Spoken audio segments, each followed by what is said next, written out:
بسم الله halkan maanta waxaan kaga hadlaa maanta oo taariikhdu ay 17 bishii 10aad in 2015 ka ayaa magaalada Kismaayo waxa ka dhacay in dawladda hoose ee magaaladaasi ay guryo burburiyeen guryahaasna la burburiyay ayaa waxaas ka lahaa dadku baha gudoomiyaha ku xigeenka maamulka Jubbaland Fartaag ama gudoomiyaha gobolka Gado Kaliil dadka u jeeda beeshaas ay ahaayeen guryahaas ayaa guryo aad u tiro badan ahaayeen oo looga shaqeeyay 14 guri laba guri oo lahaayeen nimanku baha أحمد مدوبة ولا قلت لك أفضل يتمون كله أو ضد كريتش بلان لهاين أيها الكس نجوب بربرية بالواحد نجور نتاع إن إمسك ما تقوليها الدنيا واحد عين واحد كوساب سنين هوشان هذا في صعوبات إنسان ما ممكن تجمله تمام إذا ما أمن وضح وحنا الغفرة يا طريق ضد أي سيسر دقائق الاستعمال الغفرة qaybta horena awal baa la dumiyay qaybtana hadda la duminaya waana ku talagal jira in wada kasta oo la xirtay ama meel kasta oo sharci daraaha ay ka dhisatay in la baneeyo amar guud weeye si magaalada bilicdeeda iyo karaamadeeda iyo sharafteeda u soo noqoto 25 sano qof walba meeshu doona dhisanay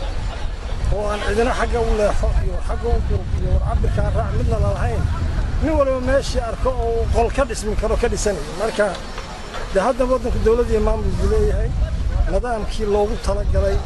يقرشي مقالة عمر كور لوجو تلاقي على وافقنا إياه وعد كسته أو طريق للسطحي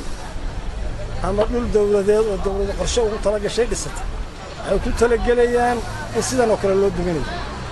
أنا وضعت كي يقوم مطرحنا إنه لكن وحلا سوين إياه ووح يقع فعلها وشرفته مقالة يقول هذا مقالة فعلها guryahan dad waxaas kala dad reer Jubbaland oo ku hayba madaxweynaha ku xigeenka Jubbaland Fartaag miyaysan ahayn dad muwaadiniin reer Jubbaland ah oo xaq ku leh deegaankan waxa way dadku muwaadiniin Soomaaliyeed meesha ay deganayeen dadka Soomaaliyeed oo dhan baa wax ku leh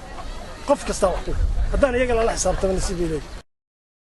gudoomiye ugu dambeyntii maxaa faraysaa dadka ku haybta barihiiraale oo wali aan guryahoodii la burburin laakiin Kismaayona ku sugan guryana kule maxaa fartiin oo aad faraysaa marka waxa weeye dadka kale oo la midka ah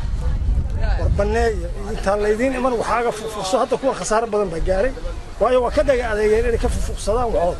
muddo badan baan u dignay waqti badan baan siinay waa ka dhaga adeegeen marka waxaan rabnaa cidii meel hadda loo soo socdo meel kasta waa loo yahay inta lagu iman adigu iska diyaar garow waxaaga fuqso waxa weeye nasiibka waa qabtaa muddo badan meesha ku soo dhaqantay aad iyo aad baa mahadsantihiin